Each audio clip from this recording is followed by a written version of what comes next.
everybody for joining me. Welcome to Nihongo Space Station 1. In this video I have prepared the instructions for level 3. I have also made a link that you can click and you can visit a web page that I have prepared for you, where I have more detailed explanations as to how to proceed on level 3. Let me go ahead and demonstrate and give you a walk through of level 3. So I have chosen Romaji, and I'm gonna go and click play. So I click play. I have a score of 300 points and my maximum level is 3. At this time I have a drill from level 2, but I'm gonna click play again, and here now I have a drill from level 3. And so this is my target verb.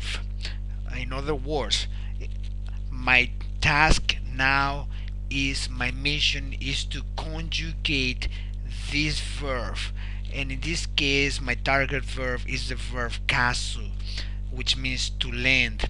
The first thing I want to know is which verb group it belongs to. This is a su verb, su ending verb. So su ending verbs, in their tate forms, they take a T. So let's open the page I have prepared for you, where I have prepared a chart that shows and breaks down all of the basic Japanese verb conjugations in a very easy to understand way. Here it is. So for example, right now the verb kasu is our target verb. So what I'm gonna be doing, so I look for the su. This is the su column. So for verbs ending in su, this is the way you want to conjugate. So my first drill is gonna be the past form. So I'm going, so let's go back to the application and click start, and see, you hear lended. I guess maybe it should be lent. I'll fix that. That's a small bug. I'll fix that right after we finish this. And so so it's asking me for the past, so which is the ta form. So it's a su verb, so it takes a she. So the su becomes she. So it's kashita. You can get the most out of your drills if you say the words out loud. So kashita. And then here's lending. So it's the te form. So the tate form, it takes she, so it's going to be kashite. Remember, the ta and te forms, the conjugation is always the same. In this case is she. We learn how to do that in level 2.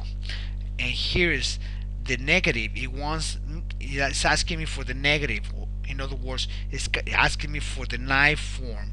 If we go back to the chart, so see, we did ta, we did te. Now it's asking me for the knife form, which is gonna be sa. So I'm going to enter ka sa nai. The next drill is gonna be the masu form. So it's gonna be, I'm gonna enter ka shi masu. The one after that is gonna be the dictionary form. So I'm going to enter kasu. After that is going to be the command form, so I'm going to enter kase, and then after that is going to be the future form, and I'm going to enter kaso. Now for the future form, some people call it the volitional form, but that's a case of potatoes, patatas. It's same difference, it doesn't matter. I prefer to call it future because it's a friendlier word. It makes more sense. So let's go back to the application, and okay, so we ran out of time in this case. So now, so I didn't get a chance to enter the dictionary form. So now let's take where we start where we took off. So it's length, so that's the plain form, so it's gonna be kasu. And then number 6 is the command form ulen, so it's kase. And the number 7, the will, the will form or volitional form, it's also when it is in this form, it's like, for example, caso. When it's used by itself, just like this, it actually means let's do something. The future use of it that won't become apparent until we get to the more advanced levels, and that's when you will be able to appreciate how the will form really works. And so I'm gonna go ahead and click. Come on, it's not moving. It's kind of like it got stuck. Okay, so what I'm gonna do is I'm gonna restart. Okay, there it is. Okay, we got it. Okay, so we got it here. And so basically, you can see the results. The first is kashta, is the third form, the ta form. The second is the te form, and after that is the negative form, then the masu form, then the plain form, dictionary form, and then the command form, and the last is the future form or volitional form. Um, so yeah, um, I didn't so this is what happens when we don't enter. When the answer doesn't match, we get minus 10 points. So I got two answers to two drills that I didn't enter anything, so I got 2 minus points, so that's minus 20. So that's why I only got temporary score of 30 points. So let's go ahead and do another drill. Just give me a drill from level 4. Let me see if I can get a drill from level 3. I want a drill from level 3. Here it is. So dasu. Again, dasu is also belongs to the su group. Means to take out, like to take the garbage out or to take money out of your pocket. It also is also used for like to serve food for the guests. So I'm gonna go ahead and click start. So it's the first one is the so it's always, remember, the order, it's always gonna be the same. So drill number 1 is gonna ask you for the past, so that's dashta. Click enter. Drill 2 is always gonna ask you for the te form, so dashite. The drill 3 is always gonna ask you for the negative, so that's dasanai. Drill 4 is always gonna ask you for the masu form. Here it says polite. You only use the polite form when explicitly asked to. So this is dashimasu. Number 5, it's always gonna be the plain form, the dictionary form, so that's dasu. Number 6 will always be the command form, and so that's dase. And number 7 will always be the future form, at least in this level, and you will know. So that's basically this this system follows a pattern. And so this one, the last one, is daso. There it is. So I got oh, I misspelled here. So instead of I didn't enter the T here, so I got minus 10 points. So yeah, we want to be careful about spelling, because the computer will try to will see if your answer matches exactly, and if there is a word or if there is a letter missing or a word missing, then you will get minus 10 points. Spaces don't count. Aside from that, I got everything else correct. Let's do another drill. I want to drill from level 3. Here we go. Ugoku, which means verb to move. So ugoku, which verb group does it belong to? Okay, it belongs ends in ku, so it belongs to the kugu group. So it takes an I in its tate forms. We learned that in the previous level. Moved, so it's asking me for the past form, so it's ugo ita, so the ku changes to I. Here I want the te form, so it's ugo ite. Again, the ku changes to I. Here's ugo kanai, so ugo ka, so the ku changes to ka. That's for the negative form. Moves, polite, so here the ku of ugoku changes to ki. Ugoki masu. And here the ku is the dictionary form, that's why we want ugoku.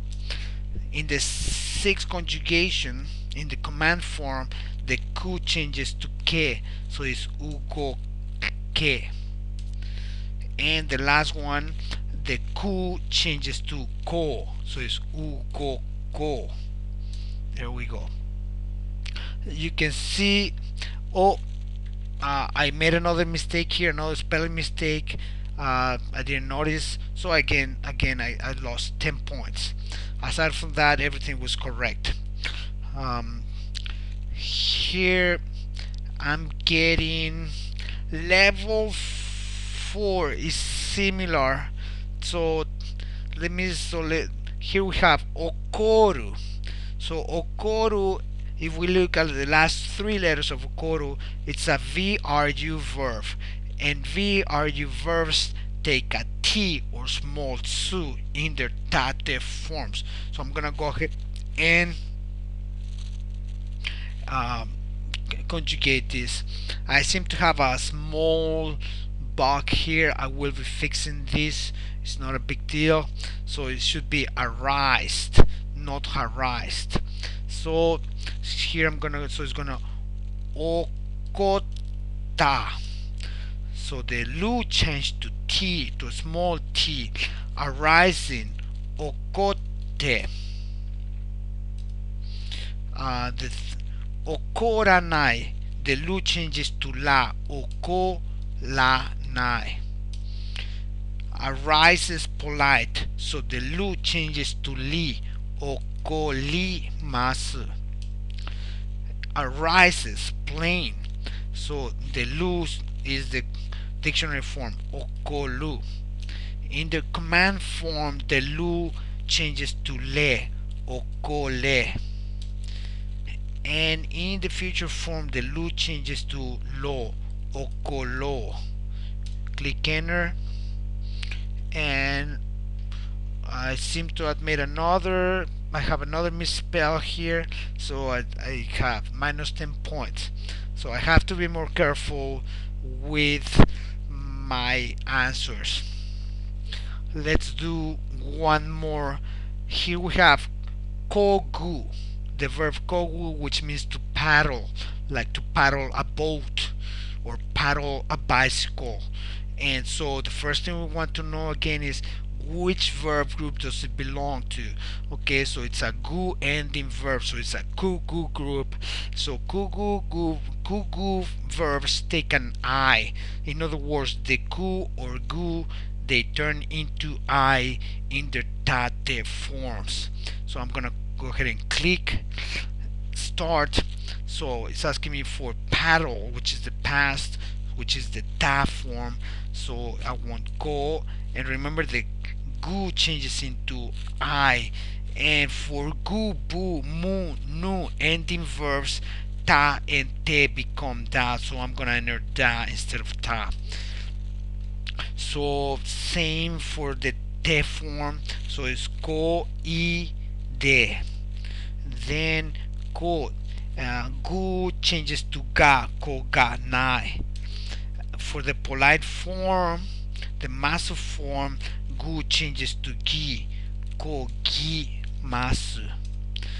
For the plain form, the dictionary form is kogu, and for the command form, the gu changes to ge, koge. For the future form, gu changes to go, go.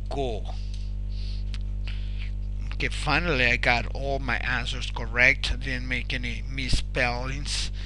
And let's see what we get next. Um, so here we have another verb. This is another ku ending verb. So let's do that. Itadaku koto, to have. This is a polite verb. It's like, for example, to have a meal. Okay, so I'm gonna go ahead and click had. So kugu verbs, they take an I. In other words, the ku changes into I in the tate form. So itada ita, itada ite, itada ka nai, itada ki masu, itadaku, itadake, itadakou. And so that's how you play level 3. And levels, the levels next after this will just keep becoming more and more interesting, and the difficulty level is also going to go up. So please be looking forward to the next levels. And thank you for your comments, thank you for all your donations, and let's build the best Japanese learning tool online together. Thank you everybody, and stay put. Mata ne.